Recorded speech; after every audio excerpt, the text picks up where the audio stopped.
હવે નારદજી હાથ જોડીને ભગવાન વિષ્ણુજીને કહે છે, ભગવાન હવે સંતાપમાંથી કેવી રીતે હું મુક્ત બનું, એના માટે મને કોઈ ઉપાય બતાવો. હું શું કરું તો મારા હૃદયમાં જે સંતાપ જાગ્યો છે, સંતાપમાંથી મને છુટકારો મળે. ત્યારે ભગવાન વિષ્ણુજી નારદજીને કહે છે કે નારદજી, સંતાપમાંથી છૂટવા માટે એક જ રસ્તો છે મારી પાસે, ભગવાન શિવનું ભજન કરો. મહાદેવનું ભજન કરવાથી માણસ સંતાપમાંથી મુક્ત થાય છે. ક્યારે પણ આપણા જીવનમાં એવા દિવસો ન આવે, પણ સમજી લો ક્યારેક એવો સમય આવી પણ જાય કે હૃદયમાં ઉદ્વેગ થાય છે, ભય થાય છે, સંતાપ છે, કોઈ જગ્યાએ ગમતું નથી, હોરતું નથી, ગોઠતું નથી ઘરમાં બેસવું ગમતું નથી, કોઈ સાથે વાતો કરવી ગમતી નથી, કઈ કામ કરવું યોગ્ય લાગતું, ત્યારે શું કરવું જોઈએ? ત્યારે ભગવાન વિષ્ણુજીએ નારદજીને કહ્યું કે નારદજી, શિવજીનું ભજન કરવું. એ સમય શિવજીને યાદ કરવા. શિવ એક દેવ એવા છે કે સંતાપને દૂર કરનારા છે. અને દરેક માણસના જીવનમાં આવો તો અવસર આવે છે. ક્યારે કોઈ અપમાન કર્યું તો આપણને સંતાપ થાય, કોઈ આપણે નિંદા કરી હોય તો આપણને હૃદયમાં દુઃખ સંતાપ થાય, ક્યારે ધારું કામ નથી હોય તો આપણને સંતાપ થાય, આપણે કેટલું સારું કરતા હોય તો પણ આપણને અબજસ મળે, યશ ન મળે, ત્યારે માણસને સંતાપ થાય. ક્રોધ કર્યો હોય, કાંઈ ભાંગી તૂટી ગયું હોય, આપણાથી ભૂલ થઈ કરી બેઠા આપણે, ત્યારે સંતાપ આવે. તો સંતાપમાંથી છૂટવા માટે કરવું શું? તો ભગવાન વિષ્ણુજી નારદજીને કહે, સર્વ શ્રુતિ શ્રુતમ. આ ભગવાન વિષ્ણુ બોલ્યા છે, નારદજી સાંભળો. સર્વ શ્રુતિ શ્રુતમ શૈવમ મંત્ર જપ ષડક્ષરમ મંત્ર જપ ષડક્ષરમ. ભગવાન વિષ્ણુજી નારદજીને કહે છે, નારદજી તમે પંચાક્ષર મંત્રનો જાપ કરો. જે આદિ મંત્ર છે, મૂળ મંત્ર છે, મહામંત્ર છે, શ્રેષ્ઠ મંત્ર છે, સર્વોપરી મંત્ર છે, એ મંત્રનો તમે જાપ કરો. આ ભગવાન વિષ્ણુજીએ નારદજીને કહ્યું છે. અને બીજી વાત કહી, આપાદ મસ્તકે સંયમ. તમારા ભાલમાં ભસ્મનું ત્રિપુંડ કરો, તમારો સંતાપ દૂર થશે. કેટલી સરસ વાત કરી છે. ભાલમાં ભસ્મનું ત્રિપુંડ કરવાથી શું થાય? તો કે માણસ સંતાપમાંથી મુક્ત બને છે. તે ક્યારેક માનસિકતા આપણે ખરાબ હોય તો શું કરવું? ભાલમાં ભસ્મની બિંદી કરવી, ભાલમાં ભસ્મનું ત્રિપુંડ કરવું. ભાલમાં ભસ્મનું ત્રિપુંડ કરવાથી મન પ્રફુલ્લિત રહે છે. ભલે તમે રોજ ન કરો, પણ જ્યારે ભગવાનની પૂજા કરતા હો ત્યારે તો ભાલમાં ભસ્મનું ત્રિપુંડ કરીને જ પૂજામાં બેસવું, જેથી કરીને મન આપણું પરમાત્મામાં પરોવાય. બાકી તો મન દોડતું ભાગતું હરતું ફરતું મન છે. મન હંમેશા વિચલિત થયેલું હોય છે. તેથી મનને પ્રભુમાં લગાડવા માટે ભાલમાં ભસ્મનું ત્રિપુંડ કરવું. ભગવાન વિષ્ણુજીએ નારદજીને કહ્યું કે તમે તમારા ભાલમાં ભસ્મનું ત્રિપુંડ કરો, તમારું મન શાંત થશે. ભસ્મ ઔષધિ છે, ભગવાન શિવજીનું વરદાન છે. નારદજી પંચાક્ષર મંત્રનો જાપ કરો. હાલતા ચાલતા, બેસતા ઉઠતા, ખાતા પીતા, ઊંઘતા જાગતા, ઘરમાં વનમાં શમશાનમાં, પવિત્ર અવસ્થામાં અપવિત્ર અવસ્થામાં જપે પંચાક્ષરમ. તમે નારદજી પંચાક્ષર મંત્રનો જાપ કરો, નારદજી તમારું કલ્યાણ થશે. અને ત્રીજી વાત, નારદજી મનને શાંત કરવા માટે કરવું શું?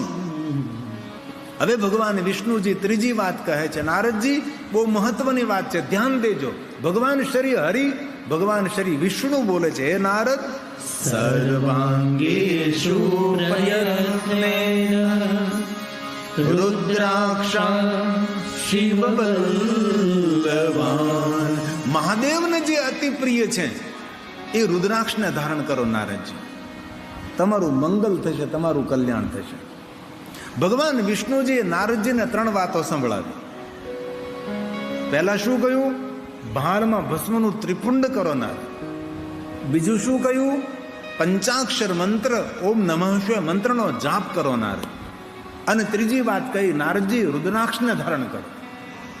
તાપત્રય હરમ, આધિ વ્યાધિ ઉપાધિમાંથી મુક્ત કરનાર શ્રેષ્ઠ કોઈ માર્ગ હોય તો હે નારદજી, પંચાક્ષર મંત્ર રુદ્રાક્ષને ધારણ કરવું અને ભાલમાં ભસ્મનું ત્રિપુંડ કરવું. ત્રિવેણી સદૃશમ નારદ, જેના ભાલમાં ભસ્મનું ત્રિપુંડ હોય, જેના મુખમાં શિવજીનું નામ હોય, જેના કંઠમાં રુદ્રાક્ષ હોય, આવા માણસોનું દર્શન કરવાથી પ્રયાગ તીર્થની યાત્રાનું ફળ મળે. તમે જુઓ તો ખરા, રુદ્રાક્ષ પહેરનાર માણસનું અહિત ન થાય. શા માટે અહિત ન થાય? રમરુદ્ર રોગ નાશાય ધન્વંતરી હે રુદ્ર, આપણી રક્ષા કરનાર છે, આરોગ્ય આપનાર છે, આનંદ આપનાર છે, આપણું કવચ છે, આપણો રક્ષક છે. તેથી દરેક જાતિના, દરેક જ્ઞાતિના માણસોએ રુદ્રાક્ષને ધારણ કરવો જોઈએ. રુદ્રાક્ષ હંમેશા સારા વિચારો આપે છે. રુદ્રાક્ષ હંમેશા સારું માર્ગદર્શન આપે છે. રુદ્રાક્ષ આપણું ચિત્ત પરમાત્માના ચરણોમાં અર્પણ રહે છે. તેથી ભગવાન વિષ્ણુજીએ નારદજીને 3 વાતો સંભળાવી છે. ભાલમાં ભસ્મનું ત્રિપુંડ કરો, નારદજી ઓમ નમઃ શિવાય મંત્રનો જાપ કરો, સદૈવ રુદ્રાક્ષ ધાર્યા શિવ આજ્ઞા, મહાદેવે આજ્ઞા કરી છે 24 કલાક રુદ્રાક્ષ પહેરો, તમારું કલ્યાણ થશે. નારદજી, આ 3 વસ્તુ માણસને પાપમાંથી મુક્ત રાખે છે. આ 3 વસ્તુ મનુષ્ય માત્રનું મંગલ કરનાર છે. તેથી કોઈ પણ જાતિના, કોઈ પણ જ્ઞાતિના, કોઈ પણ વર્ણના કોઈ પણ મનુષ્ય માત્ર એ રુદ્રાક્ષને પહેરી શકે છે. કોઈ પણ માણસ ભગવાન શિવના મુખમાંથી પ્રગટ થયેલ પંચાક્ષર મંત્ર નમઃ શિવાય મંત્રનો જાપ કરી શકે છે. સદગુરુના મુખેથી ગ્રહણ કરેલો મનુષ્ય ઓમ નમઃ શિવાય મંત્રનો જાપ કરી શકે છે. અને ભાલમાં ભસ્મનું ત્રિપુંડ કરવાથી મન શાંત રહે છે. આ ત્રિવસ્તુ પ્રયાગ તીર્થનું પ્રતીક છે. શિવનું નામ યથા ગંગા શિવ નામ, મહાદેવનું નામ એ ગંગાનું સ્વરૂપ છે. વિભૂતિ યમુના માતા, વિભૂતિ માતા યમુના માતાનું પ્રતીક છે. વિધિનામ પ્રોક્તા રુદ્રાક્ષ, સાક્ષાત માતા સરસ્વતીનું સ્વરૂપ એ રુદ્રાક્ષ છે. તેથી આધિ વ્યાધિ ઉપાધિમાંથી મુક્ત કરાવનાર આ ત્રિવસ્તુ છે. ભગવાન વિષ્ણુજીએ નારદજીને શિવ ભક્તિનું માર્ગદર્શન કર્યું છે. અને જીવન માર્ગમાં કોઈ મળે અને મહાદેવની ભક્તિનું માર્ગદર્શન કરવું એ મોટું પુણ્ય છે. વિષ્ણુ ભગવાને નારદજીને શિવ ભક્તિ માર્ગદર્શન કર્યું. તમે મહાદેવની ભક્તિ કરો, તમારું કલ્યાણ થશે. તેથી આ કથા સાંભળતા આપણે સૌએ પણ ભગવાન મહાદેવની ભક્તિ તરફ પ્રેરિત થવાનું છે. એક વાત યાદ રાખજો, કોઈ પણ દેવી દેવતાની ઉપાસના કરતા હોય, કોઈ પણ સંપ્રદાયના વિચારો સાથે આપણે જોડાયેલા હોય, પણ ભગવાન મહાદેવ સિવાય આપણો કોઈ ઉદ્ધાર નહીં કરે. આ જીવાત્માનું કલ્યાણ કરનારા ભગવાન શિવ છે. શિવ ભક્તિ વગર ભવ ફેરો ટળે જ નહીં. આ વિષ્ણુ ભગવાન એવું નારદને ન કહ્યું તમે મારું ભજન કરો, મારા નામનું તિલક કરો, તમે મારા નામની માળા પહેરો, એવું ભગવાન વિષ્ણુએ નહીં કહ્યું. વિષ્ણુ ભગવાને નારદજીને ભગવાન મહાદેવની ભક્તિ દેખાડી છે. તમે શિવની ભક્તિ કરો, તમારું કલ્યાણ થશે. આ 3 વાતો ભગવાન વિષ્ણુજીએ નારદજીને કહી. અને બીજી 3 વાતો આપણે કાલ કહેશું, કારણ કે હવે 6 વાગવામાં થોડી વાર છે. આપણે થોડું કીર્તન કરી લઈશું અને ત્યારબાદ આપણે શિવ મહાપ્રભુ ભગવાનની સુંદર આરતી કરીએ. જો આરતીમાં આર્તનાદ સમાયેલો હોય છે. આપણે સૌરાષ્ટ્ર કાઠિયાવાડમાં કેવું, આપણે ધૂન એમ બોલીએ ને તરત સભા ભંગ કરીને મંડપની બહાર બધા જતા રહે. કીર્તન એ તન અને મનને પાવન કરનારી શ્રેષ્ઠ શિવની ઉપાસના છે. તેથી સભા ભંગ ન કરવો કોઈ દિવસ. અને આરતી આર્તનાદ છે.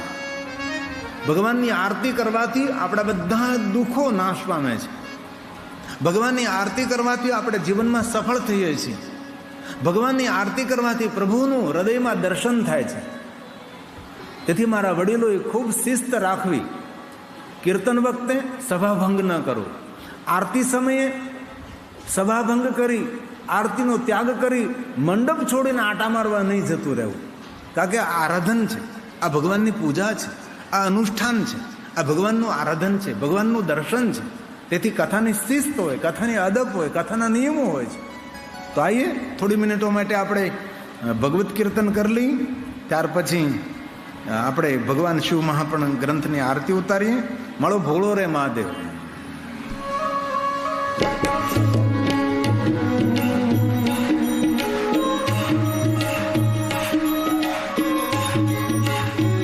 આવો દીકરીઓ.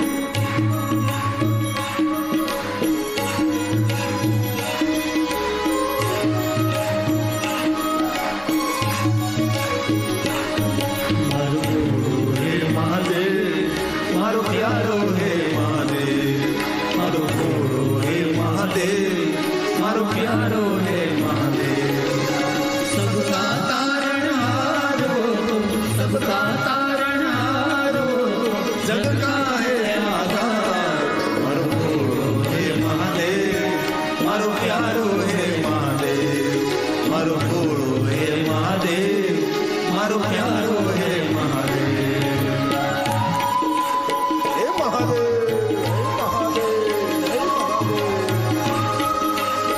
રામ ને નૃત્ય કિયા, કૃષ્ણ ને નૃત્ય કિયા, દેવતાઓ ને નૃત્ય કિયા, ઋષિ મુનિઓ ને નૃત્ય કિયા. મહાદેવ તો નટરાજ છે. ગીત સંગીત અને નૃત્ય મહાદેવ ના વાહનો છે.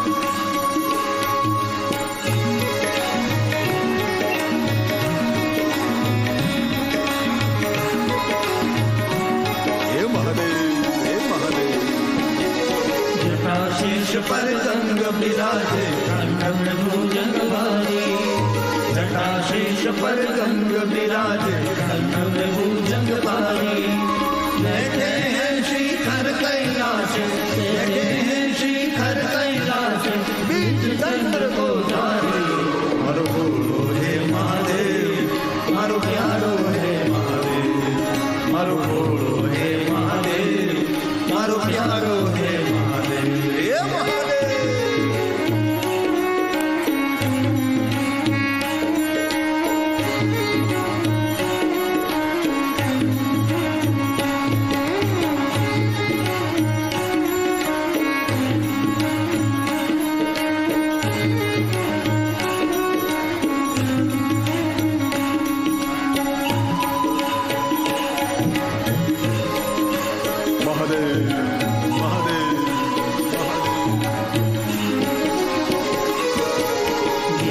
पर पीतांबर सोहे, श्वेतांबर को धारे.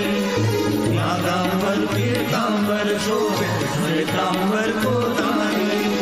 मस्ती में वो मस्त होकर, मस्ती में वो मस्त होकर सोहे दिगंबर धारी. मारो भोलो हे महादेव, मारो प्यारो हे महादेव, मारो भोलो हे महादेव, मारो प्यारो हे महादेव. હે મહાદેવ. देवो का महादेव है वो कालकूट विषधारी. देवो का महादेव है वो कालकूट विषधारी. गिरी कहे विष का किनारा, गिरी कहे विष का किनारा, अमृत देता भारी. मारो भोलो हे महादेव, मारो प्यारो हे महादेव, मारो भोलो हे महादेव, मारो प्यारो हे महादेव. सबका तारणहार हो तुम, सबका तारणहार हो तुम, जग का है आधार. बोलो जहर नो पीनारो, बोलो जहर नो पीनारो, बोलो मस्ती मारनारो, बोलो मस्ती मारनारो. मारा दुख ने हरनारो, मारा सुख ने करनारो. बोलो डाक डमरू वालो, बोलो डाक डमरू वालो. હે મહાદેવ.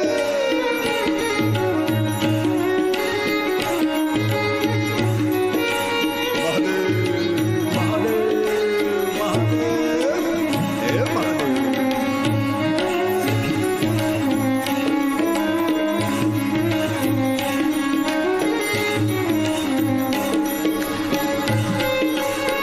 जो मिल गए भाव और भक्ति के साथ महादेव को याद करें.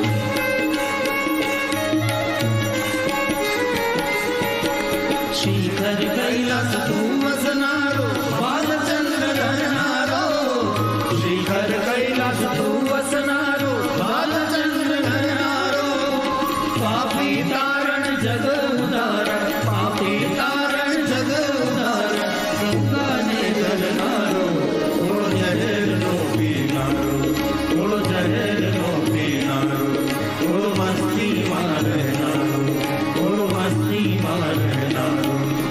મારા દુઃખને હરનારો, મારા સુખને કરનારો, થોડો ડાક ડમરું મારો, થોડો ડાક ડમરું હે મહાદેવ.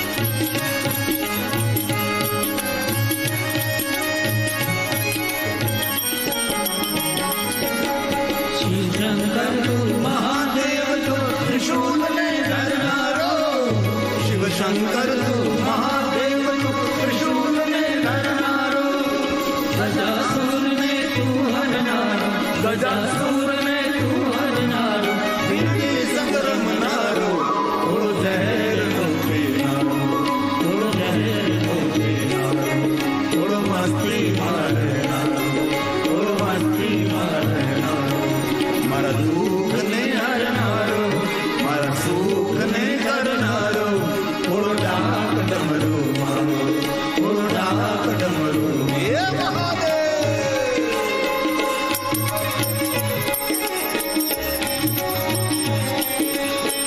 મહાદેવ